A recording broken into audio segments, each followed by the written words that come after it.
Well, good morning, everyone. Thank you for joining me today. I want to start off, we're here to talk about the wrap-up of the 24 session. I want to start by thanking and congratulating lawmakers on a very productive session, one that was focused on bipartisan successes. When it came to the top-of-mind issues for Oregonians, legislators came together and they got the work done. So I'm going to talk first about housing and homelessness for the session. At the top of my list for the session was housing production. Oregonians in every part of the state are straining under the pressure of an unaffordable housing market, mostly driven by inadequate supply. I was very clear before session, and we've talked about it, that it was imperative that the legislature make significant movement this year on addressing the state's undersupply of housing.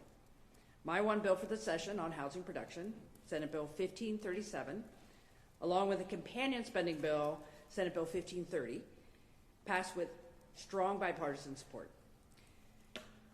The work is not done. It never is, but I'm pleased with the solid start to the work ahead of us. I really do appreciate the Democrats and Republicans who worked hard to get the emergency housing stabilization and production package completed in the session. As well as, I'm very thankful for the months of collaboration between the housing developers, the affordable housing organizations, the cities, the conservation groups, and many others who came together to make sure the package could be refined and could do the job. Here's the bottom line. We just have to make it easier for communities to build housing in their locations. And now, because of the bills, Oregon will have more tools to meet the urgent demand for all types of housing in all parts of the state. And the option for certain cities to expand their urban growth boundaries for housing, which comes with the strongest affordability requirements in the country. You all know that the housing shortages we have here in Oregon have been in the making for decades. I'm encouraged by the progress that we made this year. And I'm looking forward to leading discussions throughout this year, going into next year's session, about how we can work on standing up ongoing programs to support the housing production, not only for the years ahead, but in decades ahead. We must maintain the bipartisan momentum on housing that came together in the session. And we have to be focused on the results of the work in the session. So in that vein, my administration will be closely tracking the infrastructure funding that has been directly allocated to cities and other organizations across the state to ensure that they are spent accountably and are actually advancing the housing production that they are intended to do. More housing is the long-term solution for our homelessness crisis. But we also have to continue to forge ahead on meeting the needs of people who are living outside right now. That's why I appreciate that the legislature also allocated $65 million toward maintaining our emergency shelter capacity and $41 million for ongoing eviction prevention work. When I signed the emergency order back in January of this year to extend the homelessness state of emergency for another year, I said we would be back on announcing the specific goals for the year 2 of that emergency. We will have those out shortly. We still need to maintain the new added capacity to the state shelter system, rehouse people experiencing homelessness, and prevent homelessness in the first place. So stay tuned for the next update on those goals for the second year of the emergency declaration. So let's move to education for the session. As you know, education is a key priority for my administration. We've been working hard since the last session to implement the early literacy grants in the Department of Education. But I also felt that this session needed to do more to support summer learning opportunities for our students this coming summer. We know that too many students are behind academically in the wake of the pandemic, and the evidence is clear that summer learning reduces learning loss between our school years, accelerates academic achievement, and strengthens student well-being. With the summer learning investment, we will be able to really focus on success for our students who need learning recovery this summer by providing more options to learn. Initial estimates indicate that the $30 million for summer learning that was in House Bill 4082 will benefit between 18,000 and 24,000 students across the state in the coming months. I know that districts and community partners are ready to do the work and are excited about the resources. Additionally, in the bill, House Bill 4082, it calls for a discussion about creating an Oregon 21st Century Community Learning Center initiative to address education disparities through increased summer and after-school learning opportunities. I anticipate this topic will be a cornerstone of my education goals for the 2025 session. I want to talk about 3 other investments that were in this year's session for the Oregon Department of Education. The first one is $2.2 million to develop and maintain publicly accessible data dashboards featuring school district financial data. This follows through on a commitment I made last year following the resolution of the strike of Portland Public Schools to make budget information from school districts more accessible and easier to understand. I anticipate that data will be online by the end of the year. The second investment is $2 million to address a backlog of discrimination complaints at our schools and to provide parent advocates for families who are navigating district and state level complaint processes. We need to get through that backlog. The third investment is $2 million to improve public awareness among students about the dangers of fentanyl and other deadly drugs. We anticipate that will be helpful in our youth prevention work throughout the year. All these critical investments are really dedicated to supporting our students, and I want to thank the legislature for prioritizing those dollars. Let's move on to another topic of the session, which was the addiction crisis. Legislators knew that they needed to come into session and figure some things out as they relate to our addiction crisis. And their work was focused on the Joint Committee on Addiction and Community Safety, specifically related to any adjustments in Measure 110. In our conversations, I have been very consistent that I would review those policy proposals and the budget investments from the Joint Committee as a comprehensive package. And I've already stated since the session that I intend to sign House Bill 4002 and the related prevention and treatment investments in House Bill 5204. The legislature's work this session is but one step in making sure we help Oregonians suffering from addiction while also ensuring community safety. I share the concerns of many Oregonians that the projected disparate impacts to Black, Indigenous, and people of color in Oregon because of the changes, and they were outlined by the Criminal Justice Commission in the requested racial equity impact statement, which accompanied House Bill 4002. That is why, because of those concerns, that I've directed my administration to work closely with each of the implementing authorities, the courts, the Oregon Judicial Department, the Oregon Public Defense Commission, the cities, the counties, law enforcement, DAs, to set expectations to mitigate projected impacts to communities of color and ensure that treatment pathways for individuals, which is one of the goals, are balanced with the accountability outcomes related to the criminal justice system. And before I take questions, I'd like to conclude my remarks by lifting up the historic step that the legislature took this session in passing campaign finance reform. For decades, Oregonians have clearly expressed the desire for change. Change can be difficult, and certainly I did not start this year with optimism that we would be able to find a compromise in the session. But as progress was made in the final weeks of session, I really appreciated the productive conversations that were being led by now Speaker Julie Fahey. We were trying really hard to get that bill over the finish line. I wanted to see a plan pass in the session so we could get started on campaign limits in a thoughtful fashion, and I was clear to everybody involved that this was a time to actually get it done.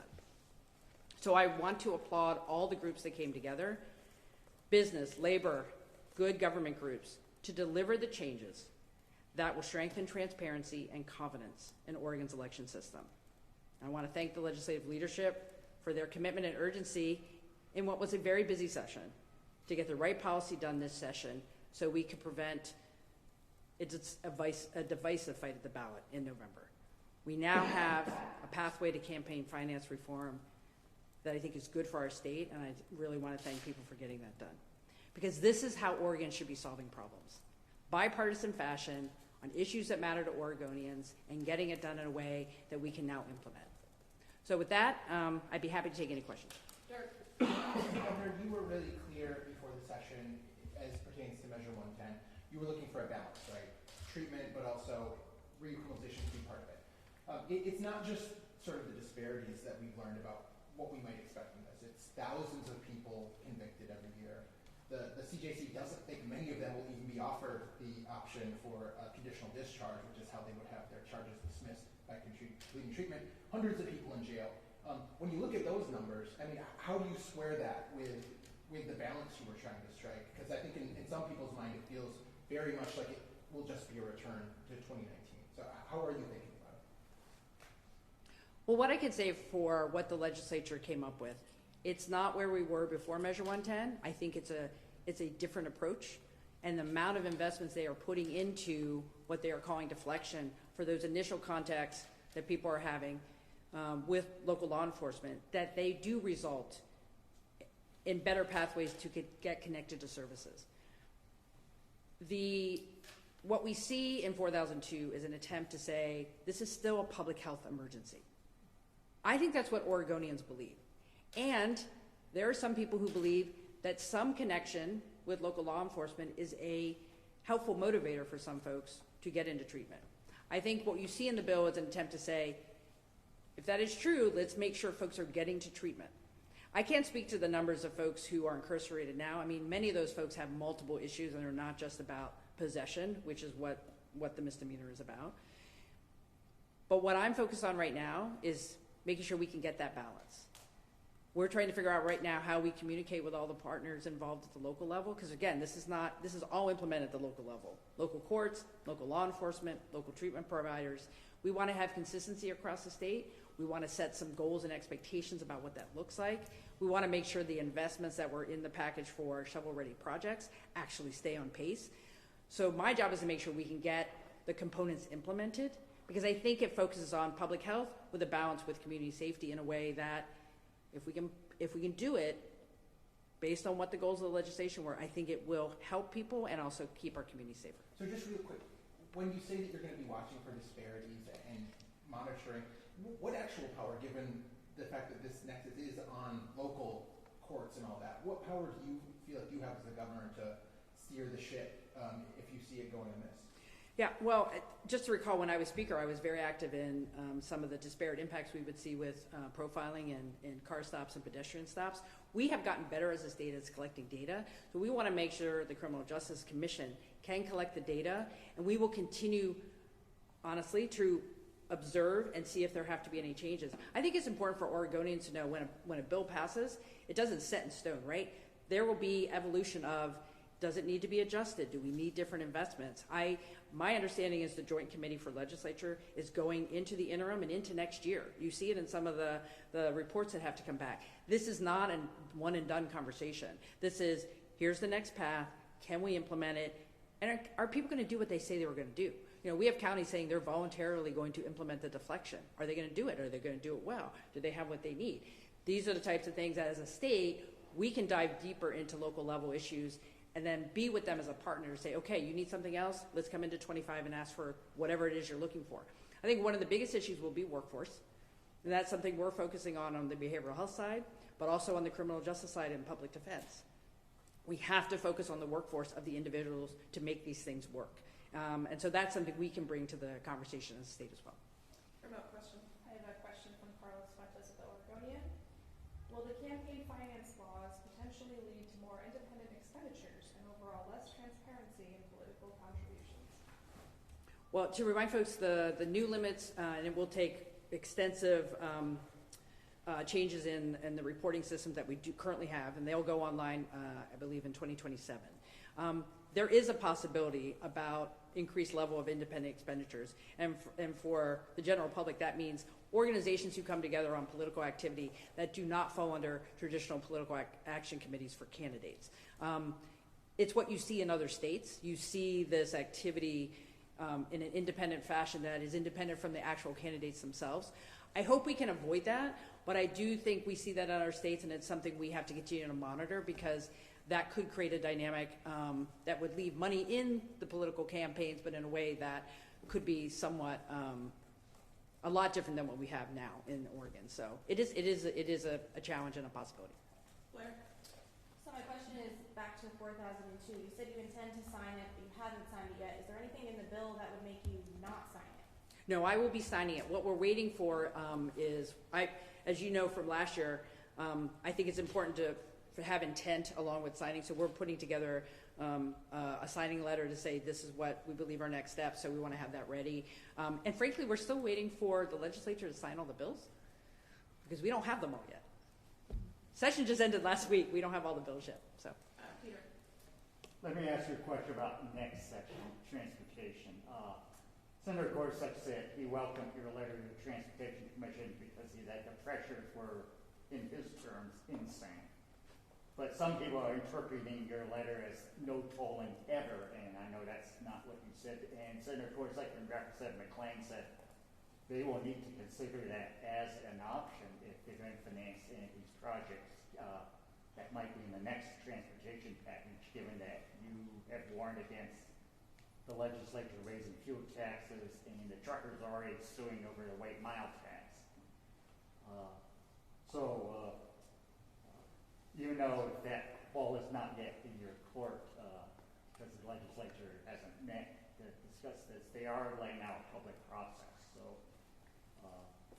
what's your stance on how future projects, there are always going to be future projects, how they're going to be financed? yep. So, a number one topic for the 2025 session will be transportation funding. We do these things in 8-year cycles. The last one was 2017. It's now 2025. There will be a transportation package next year. There has to be. You're seeing the fact that ODOT, we needed extra money this session for them to do basic maintenance, shows you kind of the end of the last package. We need a new package around new resources and things like that. And the world has changed, right? So we have to talk about different ways to fund transportation. Certainly, the traditional gas tax is always part of it. Fees, for having a vehicle, but also we have to look at other things. That's why tolling was brought into this conversation in 2017. What my decision said is the process that was started in the 2017 legislature was not ready to go all the way through. That doesn't mean tolling in itself as a mechanism shouldn't be considered, but we got to this point where if we're going to spend more money to stand up the tolling infrastructure here in Oregon, we needed to have more certainty. And we were planning to spend a lot of money to do that. And frankly, I didn't think we knew we'd have the certainty to actually implement it. Now, the legislature needs to look at the different ways to fund transportation. I think you have to talk about all the sources, including tolling, to figure that out. But the legislature has to reset the conversation. The way it was set up for the metro area with the regional pricing project was not going to work. So they need to go back to the drawing table and say, is this part of the future conversation? And how do we get buy-in? And how do we address issues like diversion when if tolling is going to go into place? Things that were not addressed appropriately at this point. So I believe everybody wants safe, maintained roads. And I like to say, even if you move to a zero-emission vehicle, which is better for the environment, we would like you to do that. That's a good thing to do. You still need a road to drive on. You still need a bridge to be up there if there's an earthquake, right? We have basic things we need to do in the state, and we have to make sure we have a funding foundation that can actually allow us to pay for it. So I will be starting the conversation with legislative leadership about what's your plan. What are you doing around transportation? This is going to be a topic for 2025, and that conversation starts now. Christina. With the deflection programs, police officers, it's been said, have, some say in who gets deflection and who doesn't. How is that going to be handled? Are you recommending that police departments have a policy to address when they will give deflection and when they won't? And when it comes to the state police, how do you handle that? Well, certainly we'll be talking, the state police about how they're going to handle it. If we look back on Measure 110, I think one of the concerns that was raised is when that measure passed, there wasn't a lot of collaboration with law enforcement. I think what you're seeing here with 4002 is law enforcement and district attorneys have been involved in the conversation. My expectation is that there will be appropriate guidelines and training for law enforcement to understand what is now different, what that means for deflection. I would hope that DAs are making appropriate choices, and we're going to have conversations with them. They have some discretion, but I think everybody, and what I heard through the public testimony is that everyone knows that it is up to the folks on the ground to make sure people have access to recovery. I heard that loud and clear. I believe that's what DAs want. I believe that's what law enforcement wants. And so what can we do as a state to help the training and the technical assistance so they know what it means on the ground? Because that did not happen under Measure 110, and I think that's why you didn't see the violation pathway working as well as it could. But requirement versus expectation are very different things, especially when it comes to how somebody's navigating the justice system. And when you're giving, the opportunity to officers to say, no, I don't want to give you deflection, you're also opening the door to people making decisions based on race or prejudice. And we want to track that data and make sure that that is not happening. And I think the best way to do that is to make sure people are trained, they understand expectations. And I will say for the counties, and again, this is at the local level, the state will be spending a lot more time with our local partners to say, we are watching, we have expectations about the money you're receiving, and we want to see particular outcomes on what you're doing with the resources. And that is a lever that we can play at the state. Who's watching? Well, we will be, from the different agencies, whether, I'm working with the Chief Justice in the courts, working with our Criminal Justice Commission. We're going to put all tools we can to make sure we have a different relationship with our county partners to make sure this is happening well. Amanda?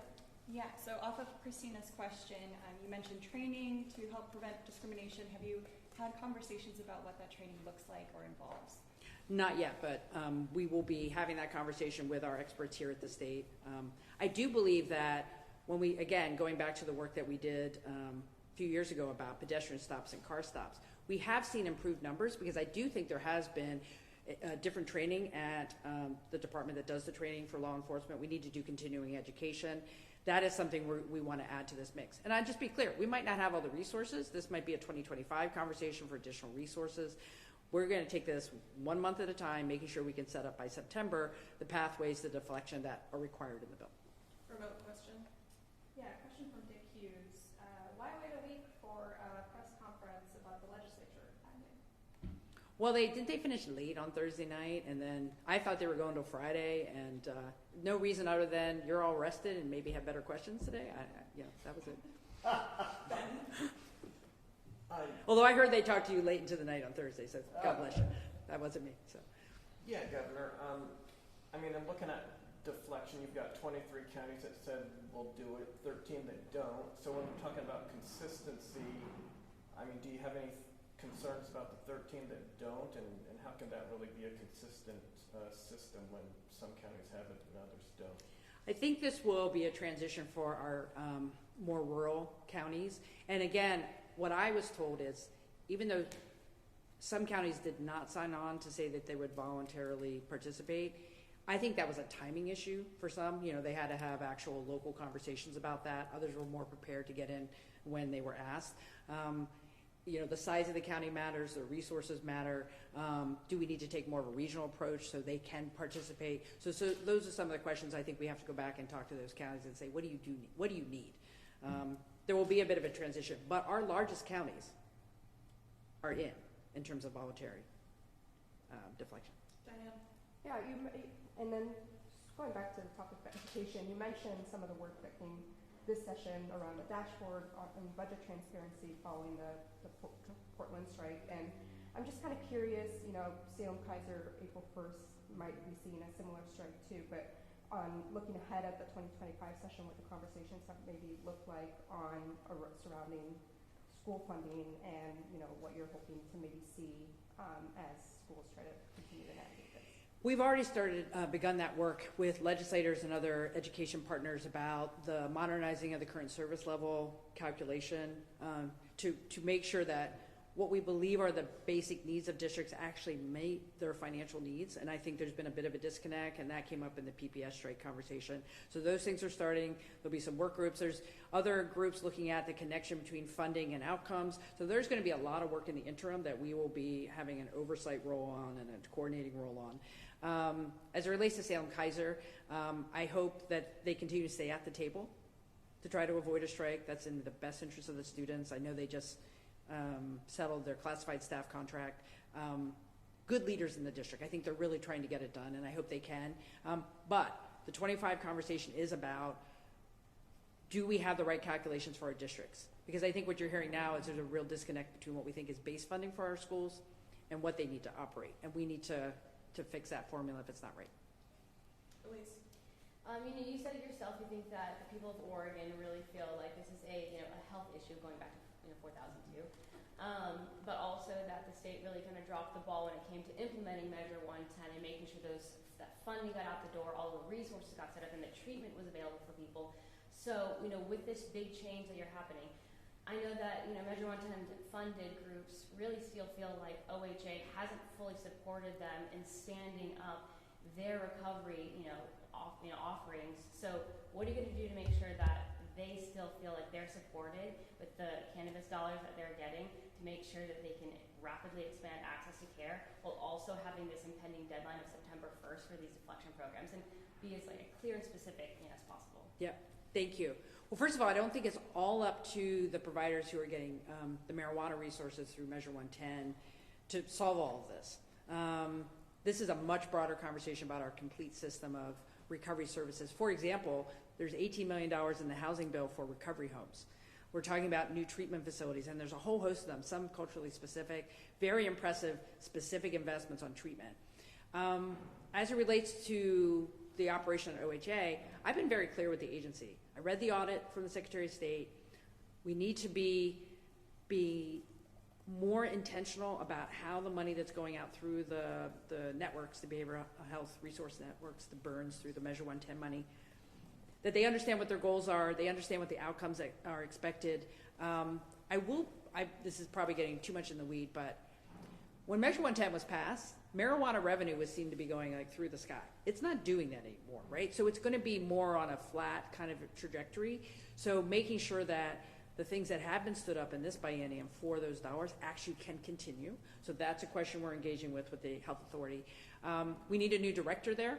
We don't have one yet. So we are really making sure that the funding side of the marijuana dollars that's going out through our community partners is going to be improved and support them to do their work, because it is a critical resource that was an upside of Measure 110, that these dollars are going to continue to go forward. Can they be effective? Can they be integrated with the rest of the investments we're making? Because our job is to have a system that works for everyone. So if you're a person who's suffering from an addiction, that you know where to go, you will feel supported. If you need culturally specific care, you will get it. And all these pieces have to come together. And that is something that I spend a lot of time thinking about and talking about with my team, that there is integration and there is an actual system where the investments that we have produce the outcomes we want. Two big things that have caused some heartburn coming out of the session are the fact that Dems opted to leave Senator Frederick's book ban bill on the table. I think ACLU is usually upset about that. A number of advocacy groups who said we could have just hung out till Saturday and voted on the bill.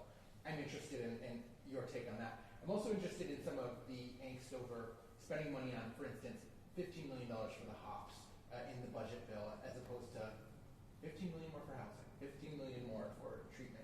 I mean, are you planning any budget details at this point? What do you make of both those things? I'm sorry. Well, that's a lot. So, having been through a couple short sessions myself, the things that didn't get done were pretty few to start off. I do believe we should have passed the book ban bill. I don't know what the dynamic was at the end of session. I think we can still maintain local control and not discriminate on the choices made in our school libraries. So I assume we'll be back on that conversation. As it relates to how things were funded and what was funded, the legislature gets to make those choices. As governor, my job is to look at all those and say, what's our due diligence? Can we say that the money that is out there will be spent in that particular way? I think the sports investments were seen as, from their point of view, economic development issues. But I will talk about, I just want to point out there were 44 projects in the infrastructure direct allocations for housing, 44 projects, $94 million. So we're looking at all those projects. We weren't involved in any of those dedicated dollars. I think the bulk of those are specific. Communities have said, if you give us this, we're going to build this. That's good. I want to make sure that's the case and be very clear with those communities that the expectation is, if you're getting money for water or sewer, that there are going to be houses down the line. Not 10 years, in the next 3 to 5 or the next 2. And those are the kind of questions we're asking before we finalize what we do with those bills. And no planned details at this point? At this point, I'm reviewing everything. I never say never, but I don't have anything planned at this point. So, Christina? Yeah, $65 million for shelter operation funding. This is a story I've been covering a lot in that need. But what do you do at this point with the housing agency and making sure that those contracts that they're establishing for the first time to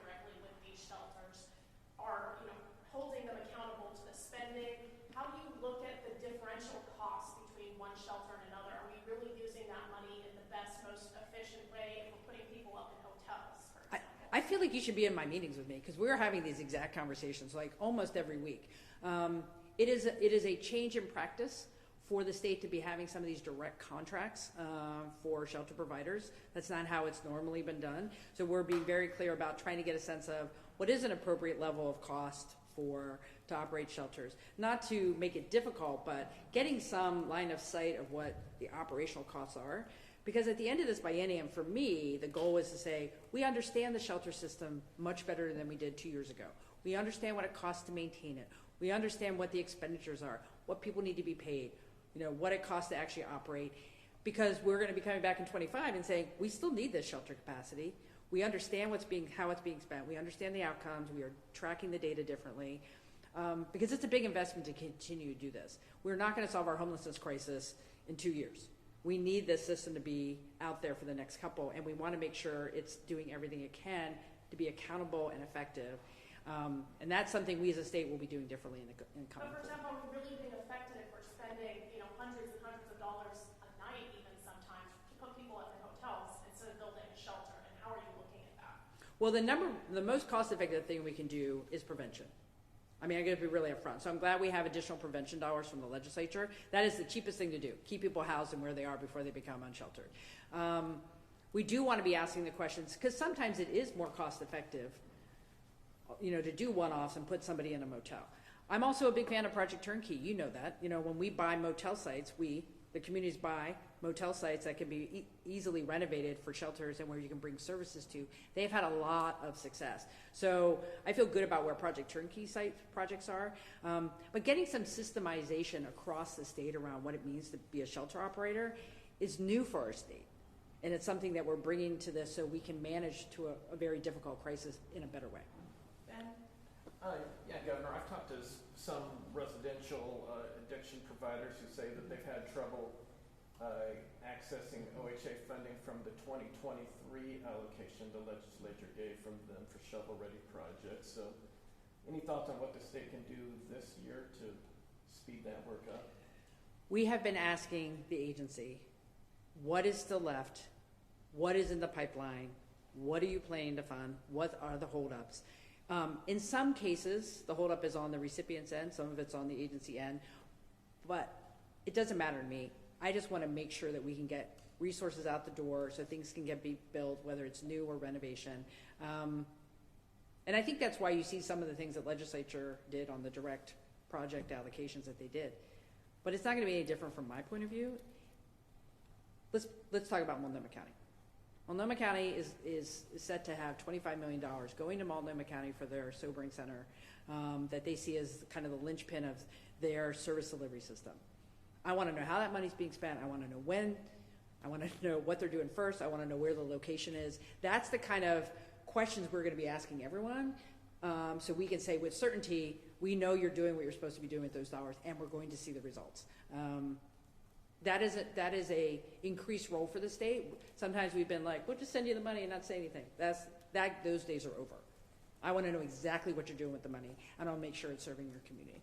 Oh, 2 more questions. Peter? I want to follow up on your response to the 44 projects that are getting $94 million directly. I think they've come off a list of more than 200, and I think some legislators say they want to apply the same lens. Will it produce housing? Is there some way you can do that administratively, or is that going to take further legislative action for the rest of those projects or any new ones that are proposed to expand public works to accommodate housing? So we're looking at what it means to do a direct allocation like that. How much oversight we can have when the dollars go out. The money is going to be going, most of it, through Business Oregon. And they're deciding whether they put the money up front or it's going to be on a reimbursement-based model. What we're doing right now is we will be connecting with all 44 of those project recipients and say, can you give us a little bit more info? I will say that the legislators did score all the projects. They had a scoring system to try to, go through all the asks. I do think at the end of the day, the preference from my point of view is what I had in my bill, which was an infrastructure program that was more that was there on an ongoing basis kind of like what we do with the Special Public Works Fund, where everybody knows it's there, they know what the parameters are, they apply for the money. I'm not saying it was wrong that we didn't do that this session, but I do think going forward, we're going to be in these infrastructure conversations for a while. Here's my biggest concern about direct allocations. I think there's a fairness and equity issue. If you're a community that needs something and you somehow didn't hear that you needed to get your thing in, or your legislator wasn't, on the stick and didn't get their application in or their information into legislative leadership, you get left out. I want to make sure there's a fair process going forward that everybody can apply to. But in the meantime, these 44 projects were dedicated by the legislature. I just want to make sure they're going to build housing. I will say, I thought House Bill 4134, which was another bill that had they had very specific criteria. And you could see exactly what homes they were going to build. I want to see that kind of information for the other projects as well. Blair.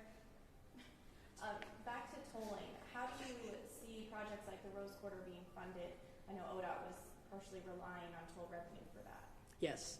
Well, again, going back to 2017, when the prices for these projects were projected, they were very different than where they are today. Some of that supply chain, some of that, there's a whole lot of factors, right? So the Rose Quarter in particular got a lot more expensive. So did the Abernathy Bridge changes. I will say, had a lovely conversation or a phone call from Secretary Buttigieg to have the $450 million coming to help with the lid at the Rose Quarter that is a significant investment for us to do the project in the Rose Quarter, not only the traffic improvements, but also the lid.